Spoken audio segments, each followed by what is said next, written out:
cá.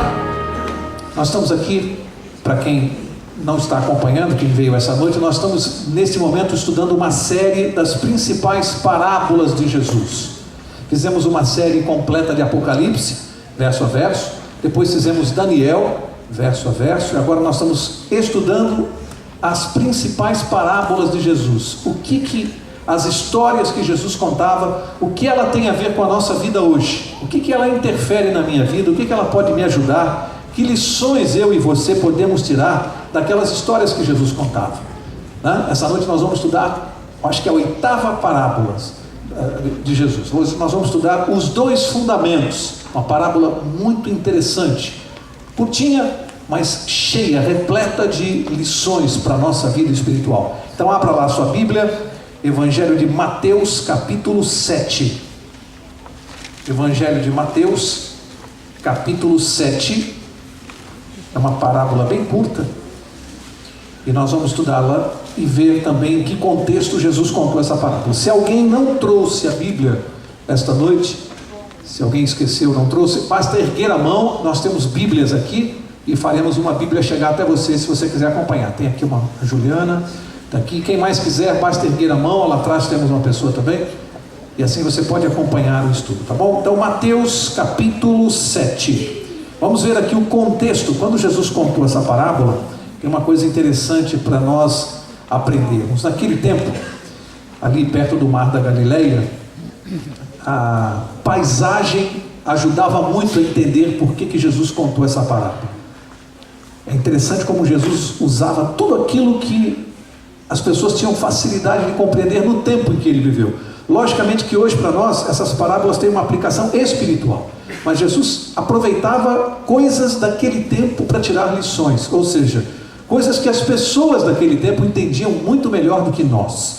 E aqui vamos tentar imaginar que nós estamos ali perto do mar da Galileia, e havia ali na planície, que era um deserto, muita areia, e as pessoas, muitas delas, construíam as suas casas num lugar muito perigoso, que era exatamente na planície, porque quando vinha a chuva e a água descia das rochas, descia em grande quantidade, às vezes formavam rios de água de chuva, e o que acontece é que as casas que eram construídas na planície, o que acontecia quando chovia muito? Elas eram derrubadas. E às vezes as pessoas que estavam na planície olhavam e viam casas construídas no alto das rochas. Dá mais trabalho construir uma casa no alto da rocha? Muito mais trabalho. Não é como hoje, né? Que nós temos equipamentos, guindastes para levar o material lá para cima. Não. Imagina naquele tempo você carregar tudo aquilo. Dava muito mais trabalho. Mas o que acontecia quando chovia e alagava lá embaixo? Quem construiu em cima da rocha, caía a casa? Não caía. E era essa experiência que eles conheciam que Jesus vai usar para tirar uma lição espiritual para a nossa vida. Interessante o contexto. Ele vai usar essa experiência da época para tirar uma lição que é eterna. Ela não é temporal, ela é eterna. E dentro dessa lição, Jesus vai trabalhar com uma coisa muito interessante. É muito comum as pessoas que trabalham em empresas ou os próprios empresários participarem de palestras motivacionais. E às vezes toda pessoa que ingressa numa profissão tem que conhecer, para crescer nesta profissão, ela tem que no mínimo conhecer o básico. É assim que se começa, no mínimo básico, aí você vai se aprimorando, vai se aperfeiçoando e vai crescendo na profissão. Jesus, ele trabalha muito com isso. Ele se preocupa em que as pessoas pelo menos conheçam o básico da vida cristã.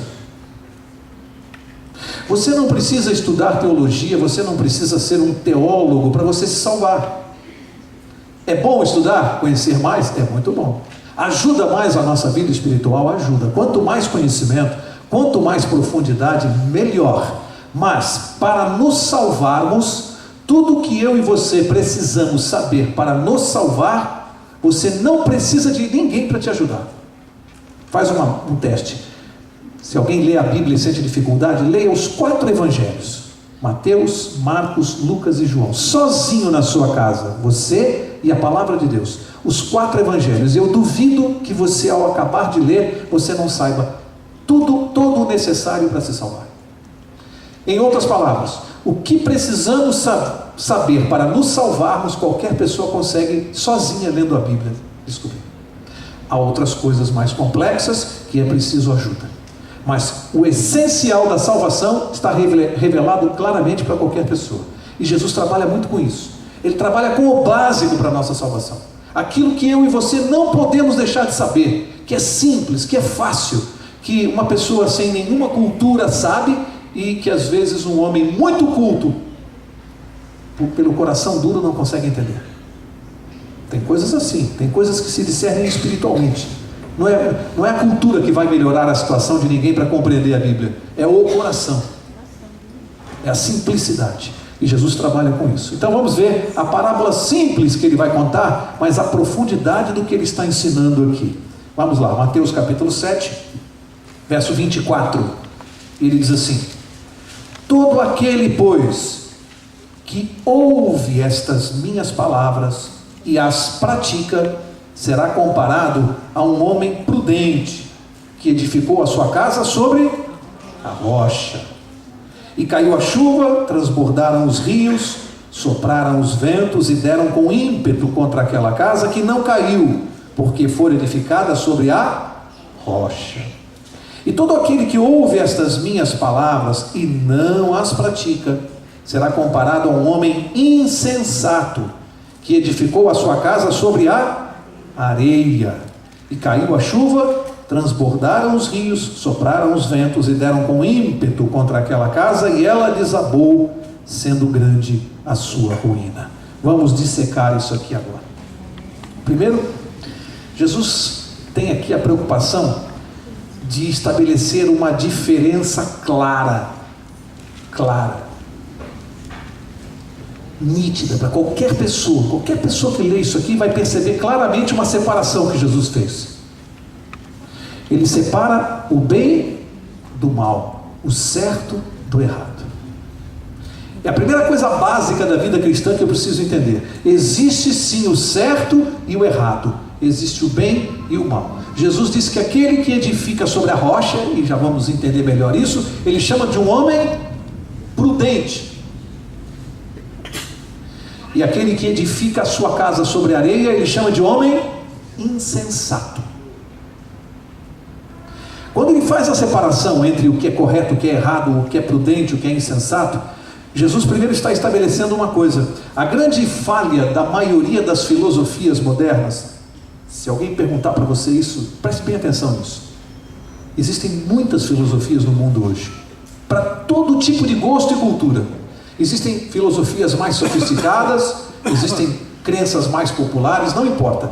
A grande falha das filosofias é não admitirem a existência do mal. Há muitas filosofias que não admitem a existência do mal. Algumas mais sofisticadas dizem assim: o mal nada mais é do que a ausência do bem.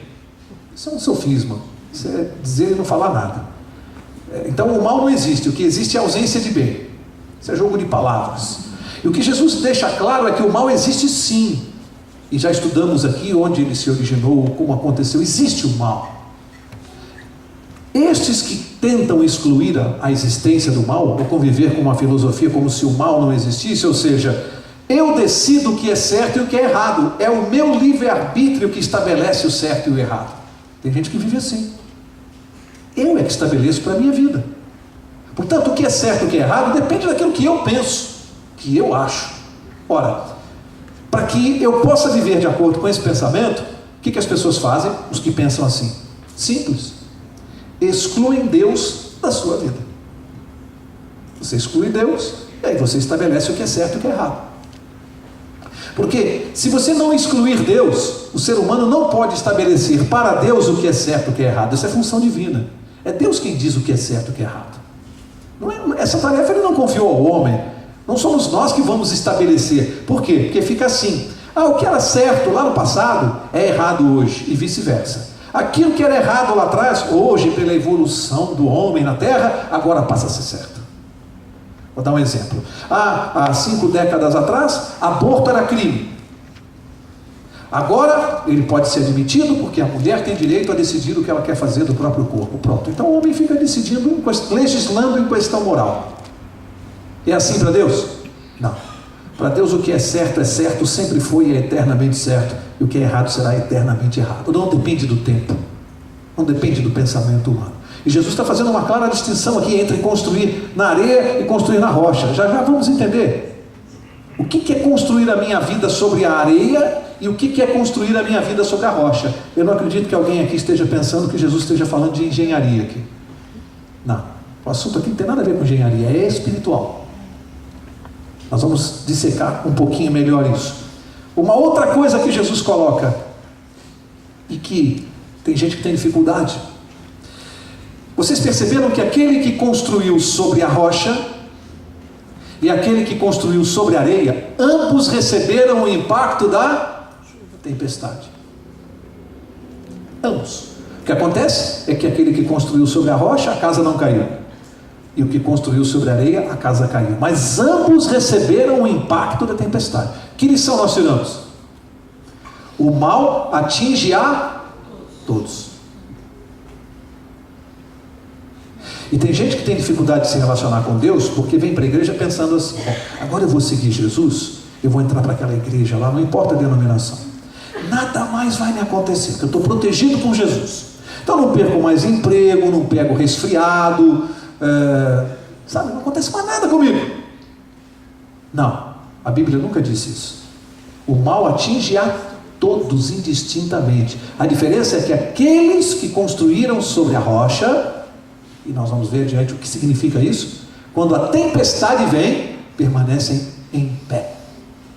Essa é a diferença. Deus nunca prometeu impedir que o mal venha até nós. Ele nunca prometeu isso. Ele prometeu estar ao nosso lado quando o mal nos atingir. É outra coisa. Então aqui claramente na parábola consta isso. O mal atinge a todos. A questão é como é que está a minha vida espiritual quando o mal chega para mim. No que eu solidifiquei, no que eu fundamentei a minha relação com Deus. Senão, meu amigo, a minha casa espiritual vai cair no primeiro problema, na primeira aflição, na primeira doença, no primeiro desemprego, vai acabar. A minha religião não vai sobreviver, porque depende do alicerce, do fundamento. E é disso que Jesus está tratando aqui. Portanto, tem tudo a ver com a nossa vida. Vamos seguir. No verso 24, ele começou a parábola dizendo assim: todo aquele, pois, que ouve estas minhas palavras. Que palavras? Essa é a pergunta. Que palavras?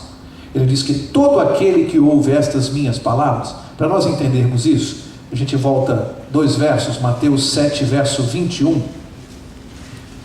Vou ler aqui, ele diz assim: nem todo o que me diz Senhor, Senhor, entrará no reino dos céus, mas aquele que faz a vontade de meu Pai que está nos céus. Muitos me dirão naquele dia: Senhor, Senhor, não profetizamos nós em teu nome? Em teu nome não expulsamos demônios? Em teu nome não fizemos muitos milagres? Então lhes direi abertamente: nunca vos conheci.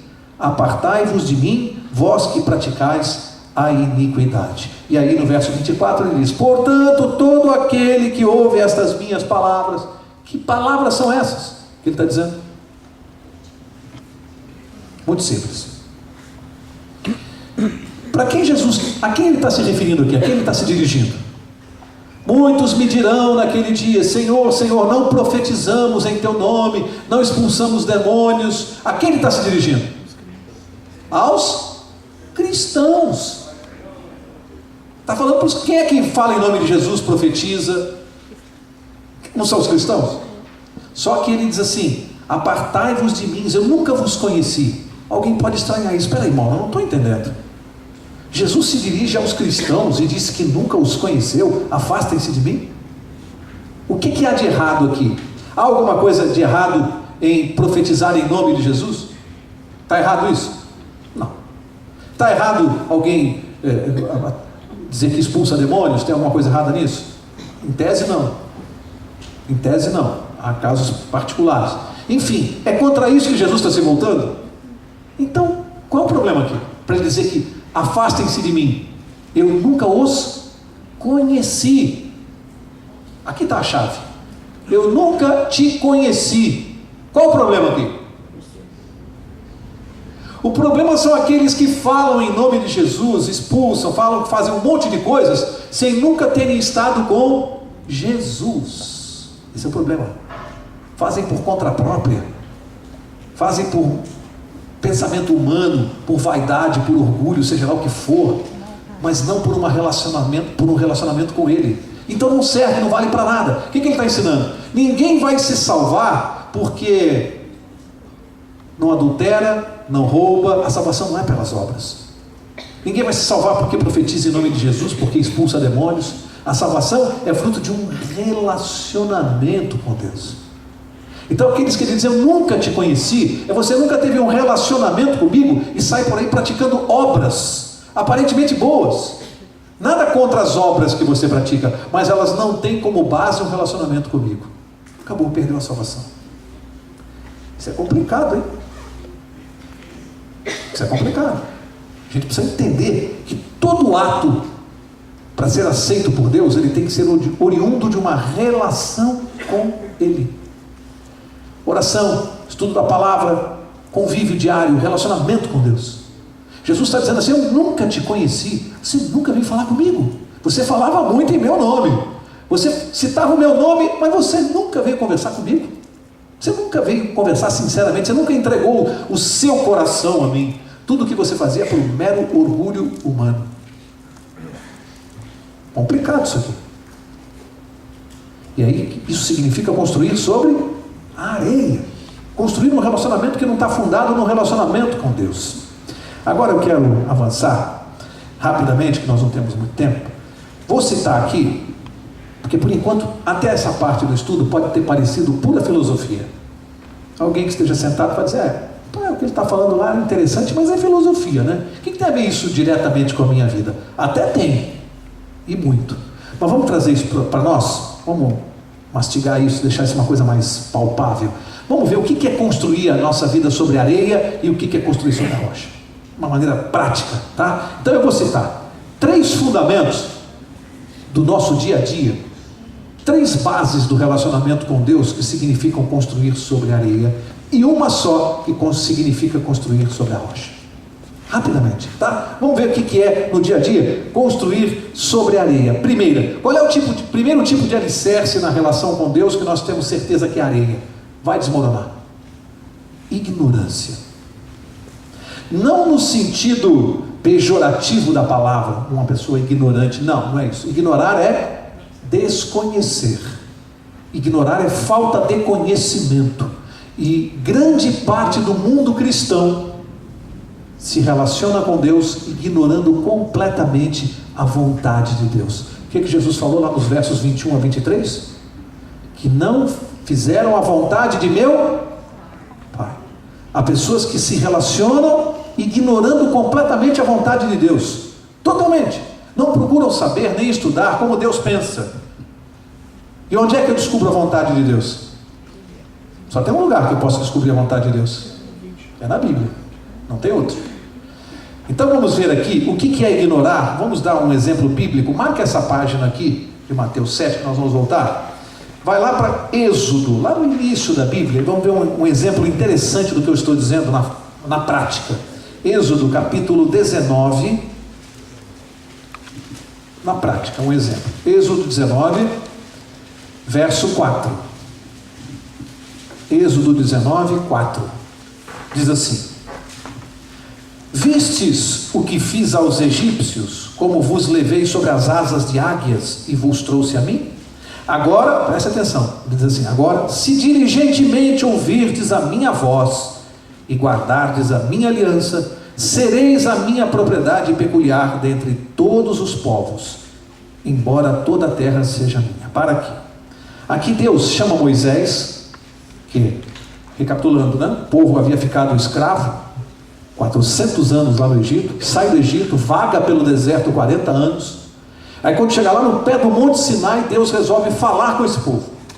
Chama Moisés, Moisés sobe sozinho, vai na frente, e Deus diz para Moisés: olha, se o povo se diligentemente ouvirdes a minha voz e guardarem a minha aliança, sereis a minha propriedade particular. Moisés desceu, reuniu lá embaixo o conselho de anciãos e comunicou o que Deus disse. E aí, há uma coisa aqui interessante, que é a precipitação. Porque Deus disse aqui, até esse momento, ele havia dito qual era a base da aliança. Ele falou: se vocês ouvirem a minha voz e guardarem a minha aliança, vocês serão meu povo. Mas ele disse qual era a base da aliança? Não tinha dito ainda. Interessante. Agora, olha comigo, avança até o verso 8. Olha a reação do povo quando Moisés comunicou. Verso 8. Então todo o povo respondeu a uma voz: tudo o que o Senhor falou, faremos. Desculpe a expressão que eu vou usar, mas cabe aqui. Sabe o que é isso aqui? Isso aqui é voto de ignorante. Eles não sabiam que o Senhor, qual era a base da aliança, Deus ainda não tinha comunicado. Deus fez uma promessa condicionada à obediência. Se ouvirem a minha voz, se guardarem a aliança, serão meu povo eleito. Se. Aí Moisés vai lá e conta para o povo diz assim: tudo que o Senhor falou faremos. Mas faremos o quê? Tem gente ingressando no cristianismo assim. Entra pela emoção, senta numa igreja, começa a ouvir falar de Jesus, começa a sair com a camiseta de Jesus, começa a falar que é de Jesus, começa a andar por aí com umas atitudes meio tresloucadas, que não levam a nada, e de repente não sabe qual é a vontade de Deus para a vida dele. Não sabe o que Deus requer de um discípulo. Não sabe qual é o compromisso que o cristão tem que ter. Tudo que o Senhor falou, faremos. Mas o que o Senhor falou? Não sabe.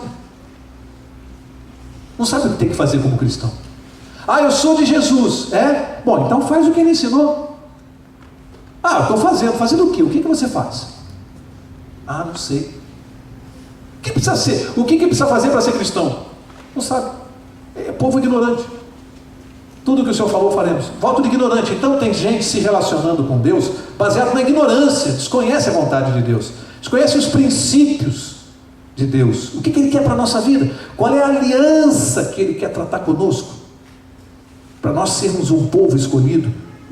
Esse povo demonstra precipitação, toma uma decisão com consequências sérias, que é ser cristão, precipitada, porque não conhece as bases desse acordo com Deus.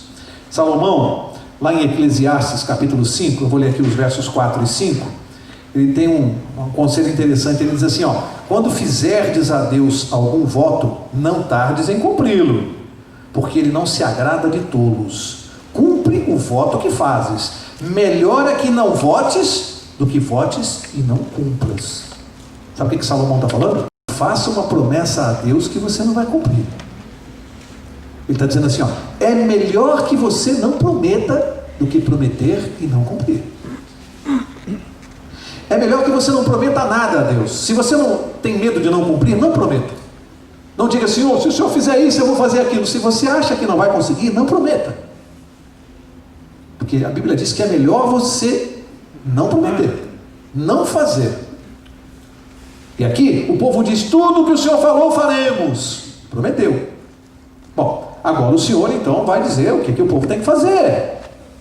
Vamos ver o que o povo tem que fazer? Aqui, amigos, só para concluir essa parte aqui da ignorância, aqui existe o que nós chamamos de um erro de avaliação do caráter de Deus, pela ignorância. Eu vou dar um exemplo.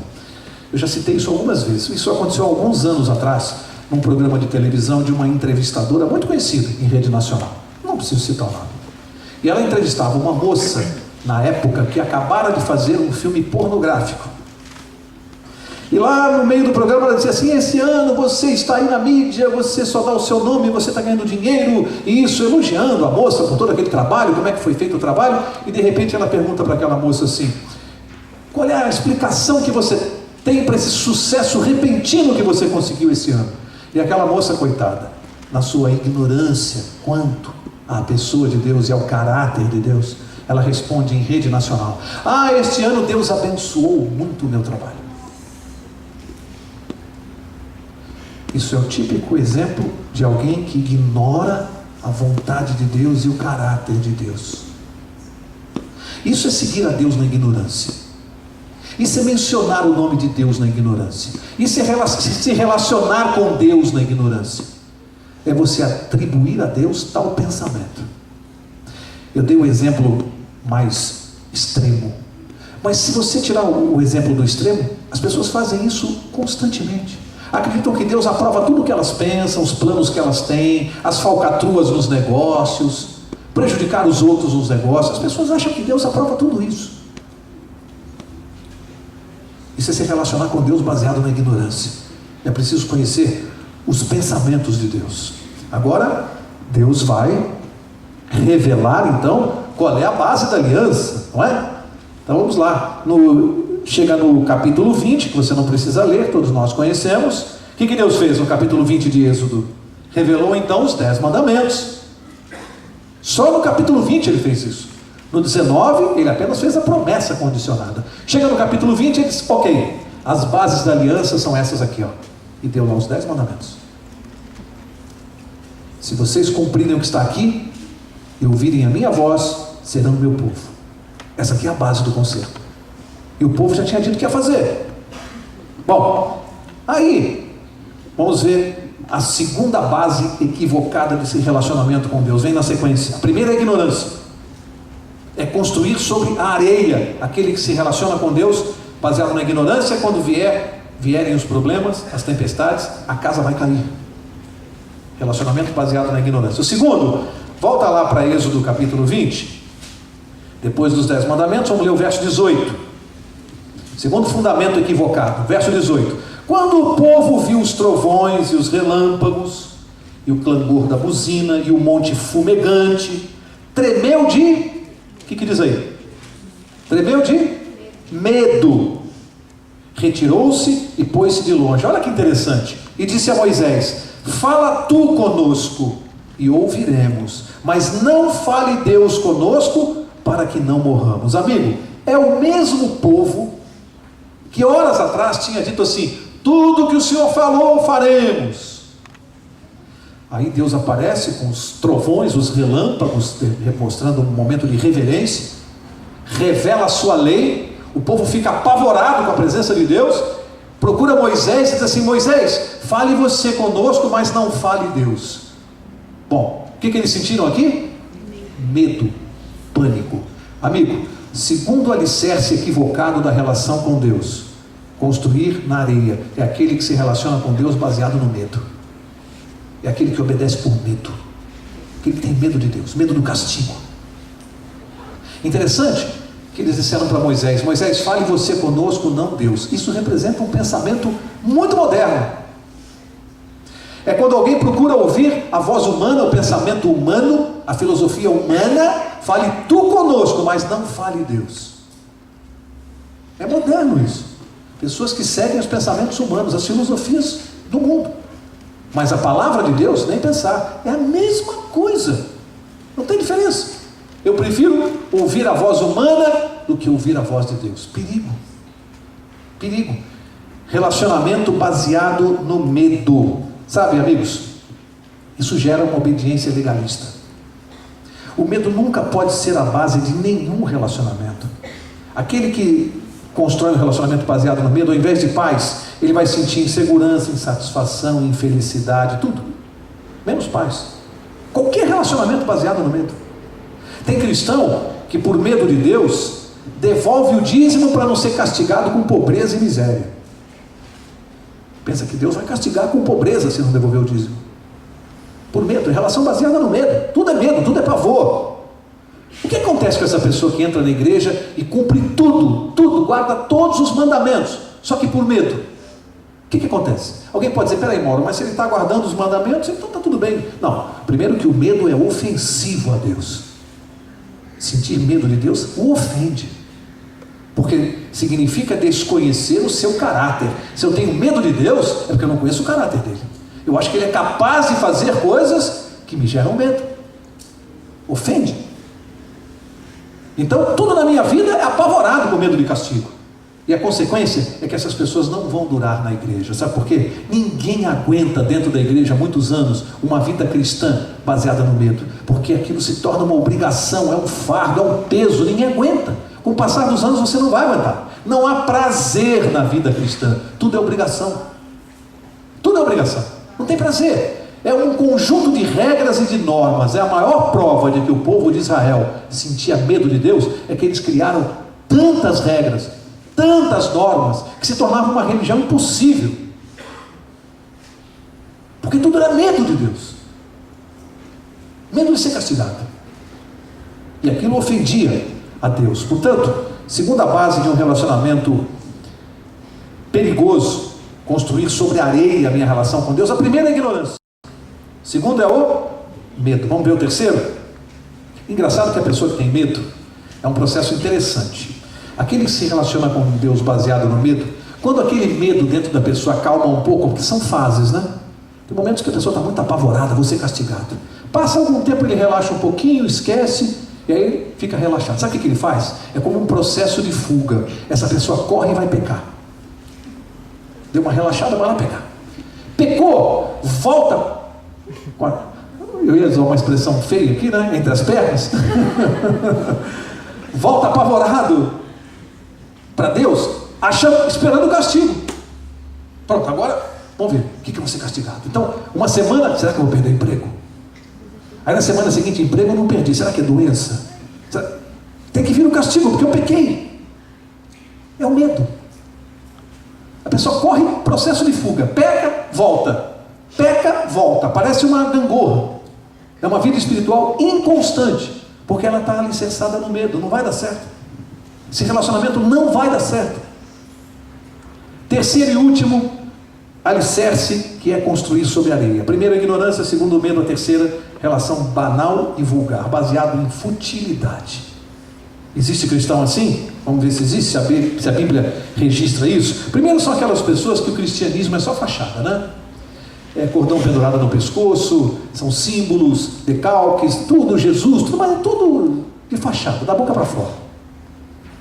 São pessoas que você percebe que, embora falem de Jesus, são aquelas que normalmente se vestem de maneira comprometedora, têm amizades inadequadas, frequentam lugares impróprios, têm vocabulário impróprio.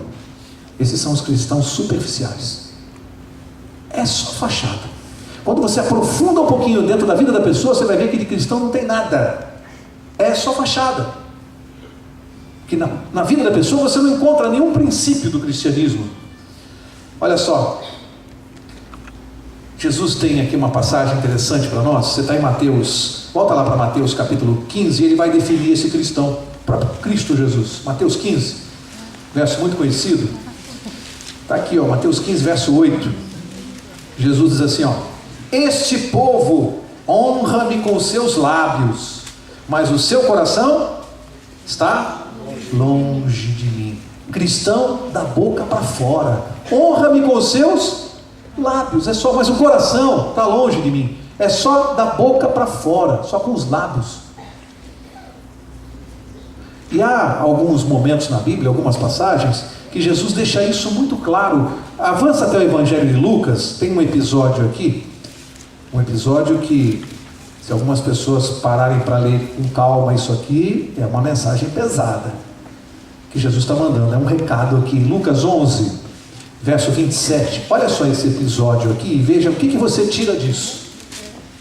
Lucas 11, 27 diz assim: dizendo ele estas coisas, uma mulher dentre a multidão levantou a voz e lhe disse: bem-aventurado o ventre que te trouxe e os peitos em que te amamentaste. De quem é esta mulher? Quem que ela está elogiando? Quem? Maria.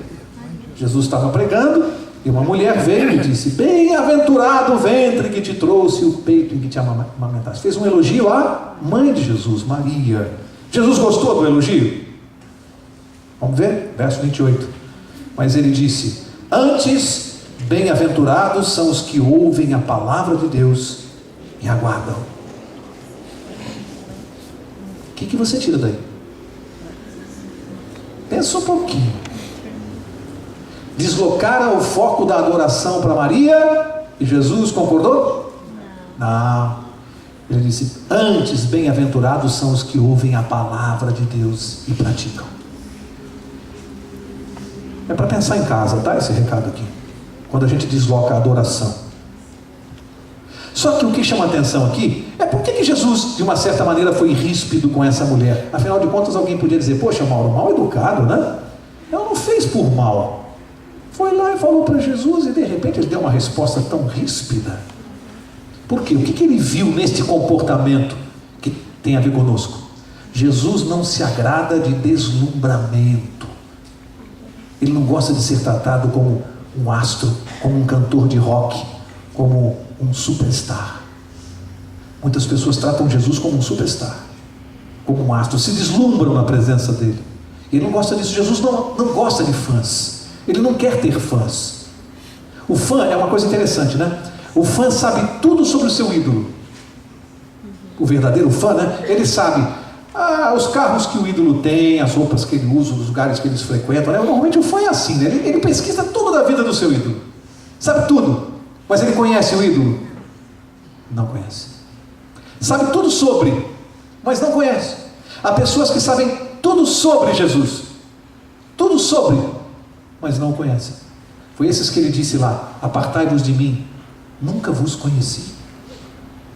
Senhor, mas eu sabia tudo, eu pregava, eu dizia, eu sabia quando o Senhor nasceu, o que o Senhor pregou, cada parábola que o Senhor contou, sabia tudo sobre o Senhor. Tudo sobre mim. Você nunca veio conversar comigo, nunca te conheci. Saber tudo sobre Jesus não quer dizer nada. É preciso conhecê-lo, ter um relacionamento com ele. E esse relacionamento superficial, de banalidade, Deus não aceita. Aqui havia um deslumbramento, aqui era uma relação de fã. E tem pessoas que são fãs de Jesus, mas ele não quer fãs, ele quer discípulos, seguidores, praticantes. Deus não se agrada de fãs, deslumbramento. Isso não agrada a Deus. Aí as pessoas ficam: pai, palmas para Jesus. Se agrada com isso?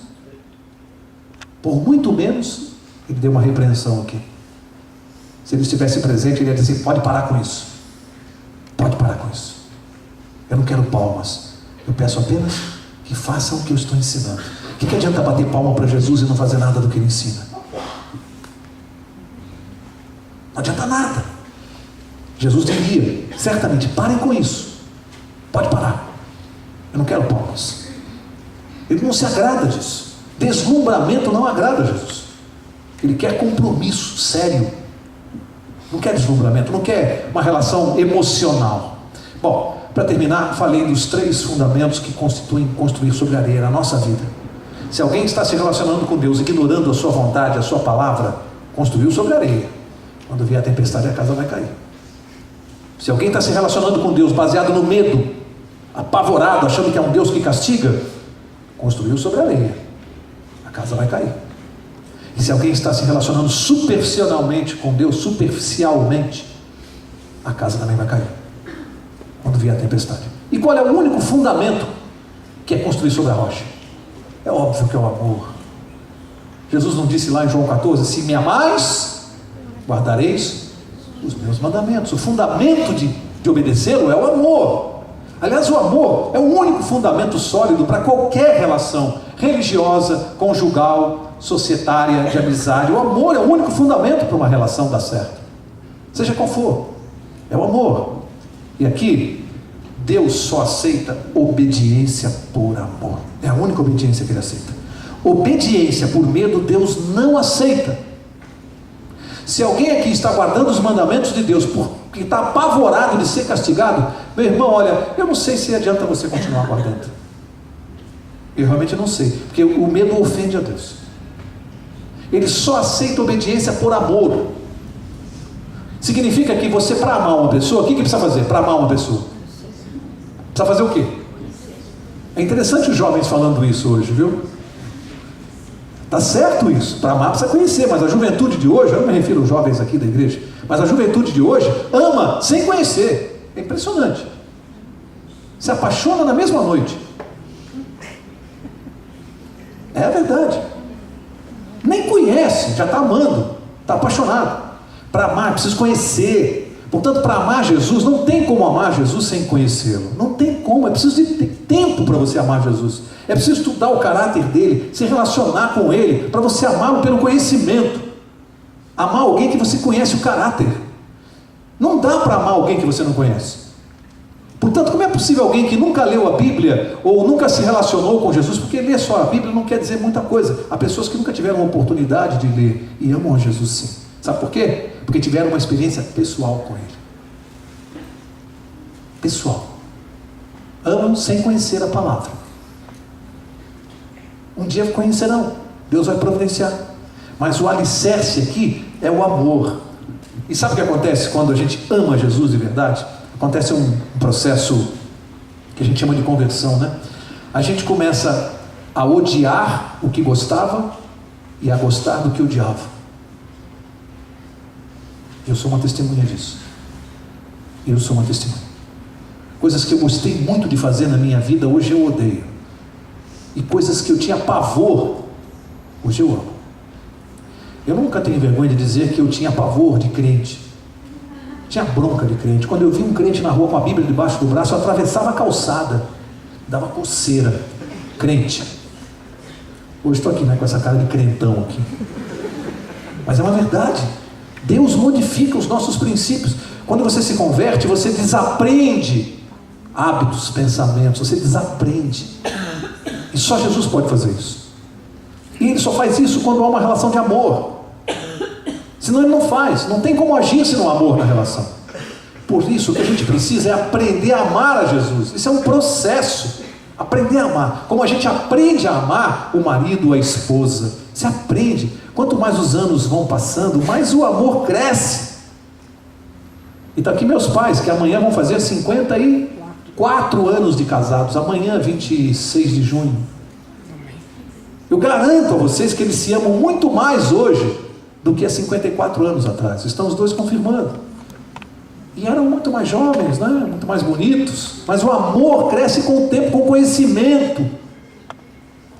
Amor de verdade é quando a gente olha para o outro, já não tem aquele rosto bonito, a barriguinha cresceu, mas você tem que ficar de mão dada, você precisa da pessoa. Isso é amor, não é atração física. E não dá para sentir atração só por Jesus. Tem que amar Jesus. Entender o caráter dele, o que ele significa na nossa vida, o que ele fez por nós. Isso é que gera amor. Por isso que diz que o amor de Deus nos constrange. Para acabar, as coisas de Deus vão permanecer eternamente. E as coisas do homem são passageiras. Então nós todos que viemos essa noite aqui temos uma escolha a fazer. Ou você escolhe as coisas deste mundo, que são passageiras e vive de acordo com elas, mas elas são passageiras. Ou você escolhe as coisas de Deus que são eternas. Nem sempre é fácil escolher as coisas eternas. Ela tem um preço, tem um custo. Mas elas são eternas. Que adianta eu fazer uma escolha que é passageira? Eu posso perder minha salvação. Vou dar um exemplo aqui bem... Eu gosto de exemplos extremos porque eles ficam guardados. Nós temos aí vivendo hoje no mundo uma situação curiosa em relação ao homossexualismo. É um fato. Não dá para ignorar. Nós vivemos numa sociedade. Eles estão crescendo numa quantidade impressionante. As leis têm que tratar sobre esse assunto. Há pouco tempo eu conversava com um colega e ele dizia: as leis têm que regular essa relação. Como é que faz? Então vem aí as leis se preocupam em proteger os bens, herdeiros e não sei o quê. Coisas absurdas aos olhos de Deus. Mas aos olhos humanos as leis estão aí para isso, para regular situações. A lei não pode fechar os olhos a uma situação que é de fato. Então como fica o cristão? Você tem que fazer escolhas eternas e não escolhas passageiras. Isso tudo vai passar. Isso é uma situação que não foi criada por Deus, nem foi gerada por Ele. Mas é um fato que nós temos que conviver. E cada vez vai aumentar mais isso. Porque é um fato que está diante de todos nós. É uma relação social que você tem que regular. A lei é para regular as relações sociais. A lei não pode fechar os olhos para um fato. Ela tem que regular aquilo. Mas o cristão tem que entender bem o que está acontecendo. Isso é bíblico, isso é profético. E a gente tem que se posicionar como cristão. Para encerrar, uma menina, nós falamos de amor aqui, o amor genuíno de Deus, e aqui eu tenho duas ilustrações que eu considerei muito bonitas, dessas que a gente não esquece. Primeiro, um garotinho entra numa sorveteria. lotada, esperou para conseguir mesa, sentou, a garçonete trouxe o cardápio, ele começou a olhar, e ela ali, menino, né, garoto? E aí ele abriu a carteira, contou bem assim o dinheiro, aí começou a olhar no cardápio, perguntou para ela assim, quanto custa um sundae? Ela falou, custa R$4, meio impaciente, porque tinha um monte de gente para atender, pessoas em pé, esperando mesa, e o moleque ali olhando no cardápio, olhando e perguntando o preço do sundae, ela falou R$4, aí ele continuou olhando, e ela nervosa, né? Uai, você já escolheu? Não, eu estou olhando aqui. Tá, então, escolhe. E as pessoas em pé ali, ela nervosa, né? Tem uma pessoa nervosa lá fora. Monza IBS 7718. Se for daqui, nos ajude aí removendo esse carro do local. As pessoas precisam sair da casa deles lá. Monza IBS 7718. Obrigado. E a garçonete estava ficando nervosa com aquela situação, né? Porque ela queria atender as pessoas, e um garotinho ali tomando o tempo dela. E ele continuava olhando, aí ele falou assim, e quanto custa um sorvete simples? Ela falou, R$3. Aí ele pensou, falou, então me traz o sorvete. Aí ela foi naquela impaciência, trouxe o sorvete, botou em cima da mesa ali, nervosa, e foi atender outras pessoas. Aí ele pediu a conta, trouxe lá a conta, ele deixou os R$3 da conta e R$1 da gorjeta dela. Ele não tomou o sundae de R$4 para deixar a gorjeta da garçonete impaciente. Isso mostra como é o amor verdadeiro. Uma coisa simples, né? Bobinha. Mas um menino, preocupado com a garçonete, que estava impaciente com ele. Ele deixou de tomar o sundae, tomou apenas um sorvete simples, porque ele não podia deixar de dar a gorjeta. Lição para nós, hein? Lição para muitos de nós que somos impacientes. E a outra história de uma menina que estava à morte com uma doença muito grave e ela precisava muito de transfusão de sangue.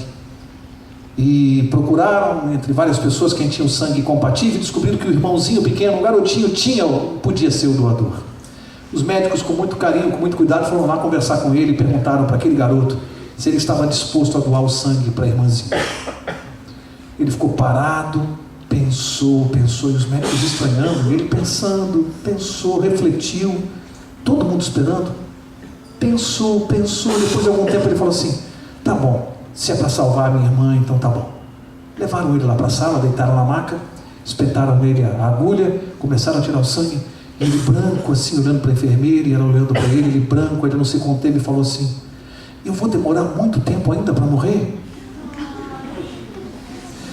Ele não havia entendido, na sua ingenuidade, ele pensou que tinha que dar todo o seu sangue para a irmã. Ele demorou pensando porque ele tinha que dar vida. E ele respondeu, se é para salvar a minha irmã, tudo bem.